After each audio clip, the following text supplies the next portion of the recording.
قبر کا امتحان۔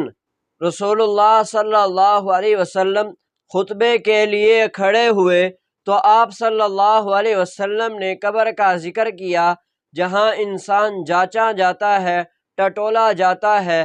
تو جب آپ صلی اللہ علیہ وسلم نے اس کا ذکر کیا تو مسلمانوں کی ہچکیاں بند گئی تھیں۔ ذریعہ آمدن میں احتیاط۔ رسول اللہ صلی اللہ علیہ وسلم نے ارشاد فرمایا کہ لوگوں پر ایک ایسا زمانہ آئے گا کہ جو وہ حاصل کریں گے وہ اس بات کی پرواہ نہیں کریں گے کہ وہ حلال سے آیا ہے یا حرام سے۔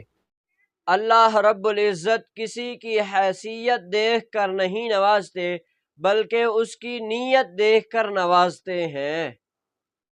رسول اللہ صلی اللہ علیہ وسلم نے ارشاد فرمایا کہ بے شک صدقہ صاحب صدقہ کو قبر کی گرمی سے بچائے گا۔